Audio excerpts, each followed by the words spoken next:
Om Swastiastu, Namo Buddhaya, dan salam kebajikan bagi kita semua. Perkenalkan, kami dari kelompok PKH C5 yang beranggotakan saya, Nirmala Sakita Dewi, saya Najla Kamila Salim, Saya Marvel Akrifa Banisar Mendepa, dan saya Nadira Aulia Zairin. Dalam video kali ini, kami akan menjelaskan gangguan biotik yang ada pada vegetasi di parkiran mahasiswa Fakultas Kehutanan Universitas Gadjah Mada. Upaya pengelolaan hutan untuk meningkatkan produksi dan mengamankan investasi memerlukan perencanaan yang baik untuk melindungi tegakan dari kerusakan. Program pengelolaan kesehatan hutan memadukan pengetahuan ekosistem, dinamika, dan ciri populasi organisme penyebab kerusakan, serta pertimbangan ekonomi untuk menjaga agar kerusakan hutan tetap berada di bawah ambang yang dapat diterima. Hutan yang sehat tidak hanya mampu menekan sendiri kerusakan pohon-pohon penyusunnya, tetapi juga dapat menghindari kerusakan lingkungan sehingga menjamin terwujudnya kelangsungan produksi dan fungsi hutan yang lain.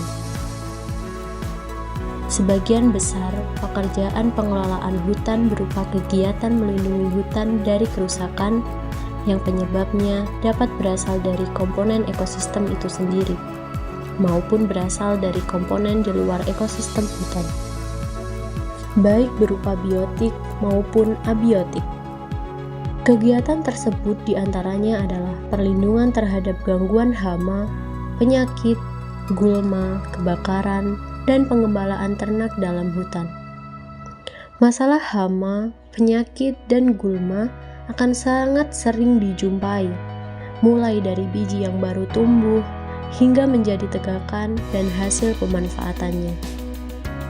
Hal ini disebabkan oleh sifat ketahanan terhadap gangguan hama dan penyakit yang tidak dimiliki secara mutlak oleh suatu organisme, karena vitalitas suatu saat akan menurun karena berbagai faktor. Kehidupan hama dan penyakit sangat dipengaruhi oleh keadaan lingkungan. Apabila keseimbangan faktor lingkungan dapat dipertahankan secara ideal, interaksi antara faktor-faktor itu menghasilkan ekosistem yang tidak terganggu. Maka, gangguan hama dan penyakit dapat ditekan sampai pada tingkat yang minimum. Campur tangan manusia terhadap hutan juga dapat menimbulkan gangguan keseimbangan yang menstimulasi berkembangnya hama dan penyakit. Kerusakan hutan disebabkan oleh penyebab biotik dan abiotik. Penyebab biotik meliputi patogen, serangga hama, gulma, dan satwa liar ataupun ternak. Sedangkan penyebab abiotik meliputi kebakaran hutan dan lingkungan abiotik.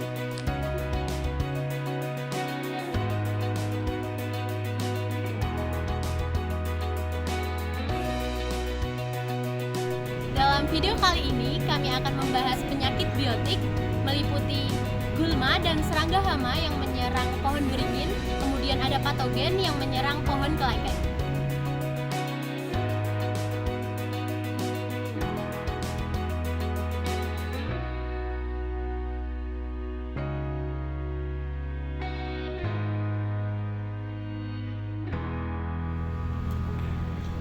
Gulma merupakan tumbuhan yang tumbuh di sekitar tanaman utama dan kehadirannya tidak diinginkan karena dapat menurunkan hasil yang bisa dicapai oleh tanaman produksi, dan ini bisa memicu terjadinya sarang hama dan penyakit. Gulma dapat dibedakan menjadi 3 kelompok, yaitu liana, pencekik, dan penutup tanah. Gulma dapat merusak atau merugikan tanaman melalui berbagai cara, yaitu kompetisi, mengganggu aktivitas panen, merendahkan kualitas hasil, dan membuat panen tidak serempak, serta meningkatkan risiko kebakaran. Salah satu gulma yang dibahas dalam video ini adalah jenis liana yang ada di Fakultas Kehutanan.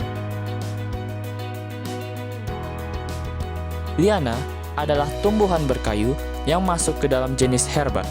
Liana memiliki akar yang berada di tanah dan tumbuh dengan merambat pada tanaman inangnya dengan tujuan untuk mendapatkan sinar matahari yang cukup. Liana tidak dikategorikan sebagai parasit karena tidak mengambil nutrisi dari inangnya. Namun, liana dapat merugikan tanaman inang karena dapat menjadi pesaing tanaman inangnya dalam memperoleh sinar matahari dan unsur hara. Liana juga memiliki dampak positif bagi tanaman inang karena dapat mencegah tanaman inang tumbang dan sebagai jalur lintasan kecil. Cara pengendalian gulma. 1. Pengendalian secara kimiawi. Pengendalian dengan cara menggunakan senyawa kimia, yaitu dengan cara menggunakan herbisida. 2. Pengendalian secara mekanis. Pengendalian hama secara fisik, yakni perlakuan secara langsung terhadap tanaman, baik menggunakan alat tertentu maupun secara manual. Pengendalian hama secara mekanis dilakukan dengan cara pemangkasan. Cara pencegahan. Monitoring secara berkala agar dapat mengetahui tingkat pertumbuhannya dan melakukan tindakan sebelum liana tersebut semakin membesar. Potensi tumbuhan untuk berperan sebagai gulma diantaranya ditentukan oleh sifat-sifat sebagai berikut. 1. Persebaran tempat tumbuh yang luas. 2. Laju pertumbuhan yang tinggi dan cepat mencapai pertumbuhan generatif. 3. Kemampuan menghasilkan biji sepanjang tahun. 4. Mempunyai agen penyerbuk banyak. 5. Kemampuan bertunas setelah dipangkas atau dibakar. 6. Kemampuan menghasilkan biji yang melimpah dan tanah kekeringan. 7. Kemampuan untuk membentuk tajuk yang rapat.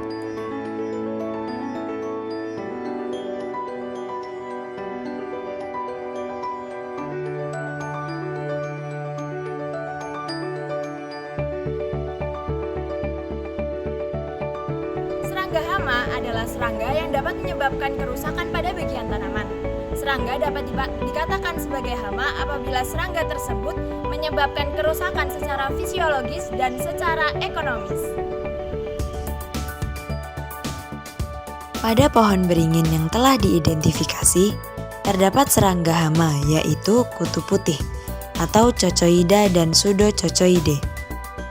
Kutu putih termasuk dalam kelompok serangga skala besar yang menjadi hama tanaman.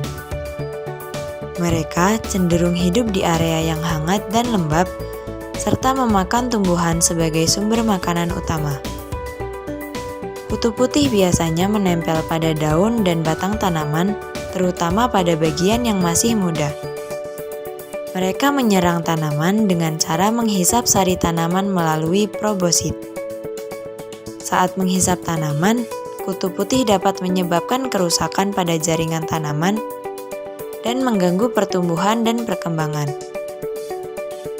Selain menghisap cairan, hama ini juga meninggalkan bercak hitam pada daun hingga nekrotis atau kering yang tentunya akan mengganggu metabolisme tanaman.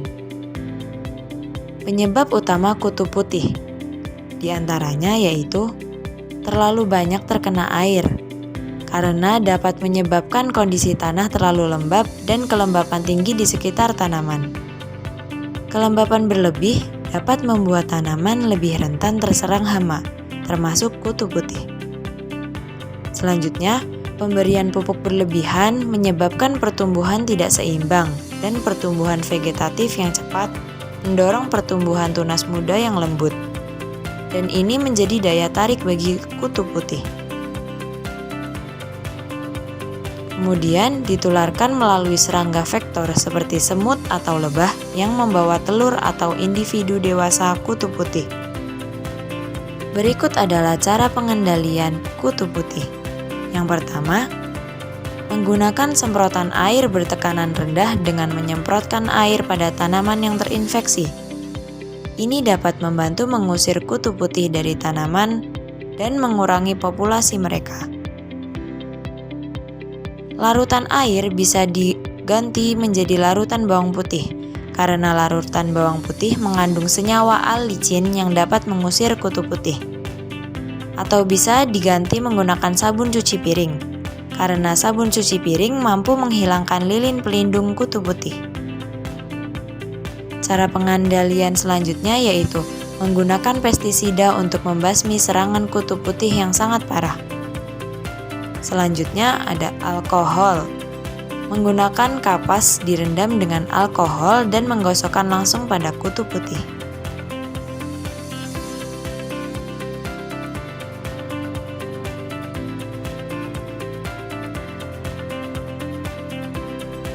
Patogen adalah agen biologis yang dapat menyebabkan penyakit pada suatu tanaman.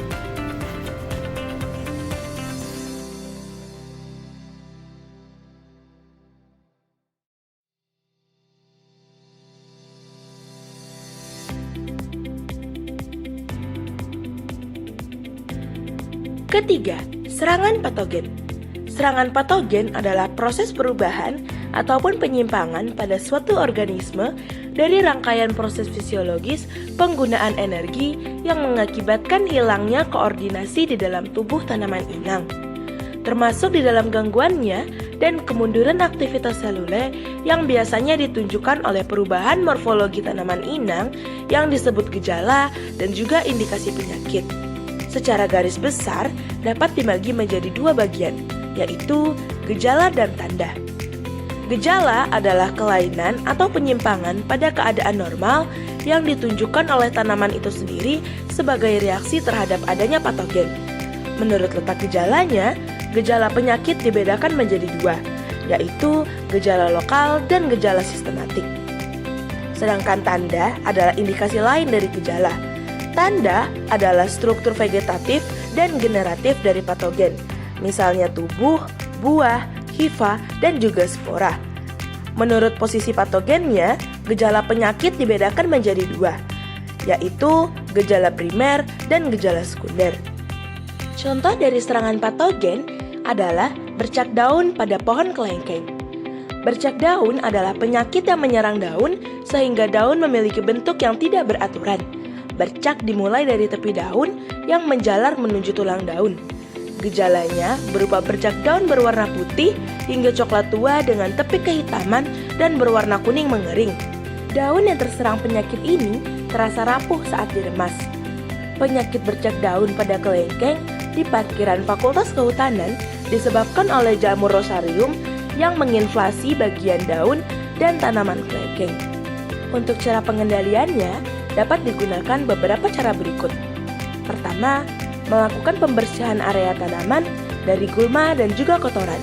Yang kedua, mengurangi kelembapan di daerah tanaman dengan melakukan pemangkasan pohon utama dan tanaman peneduh, atau dengan melakukan penyemprotan dengan fungisida berbahan aktif klorotalonil.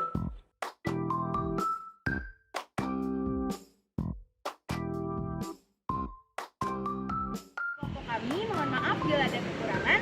Wassalamualaikum warahmatullahi wabarakatuh.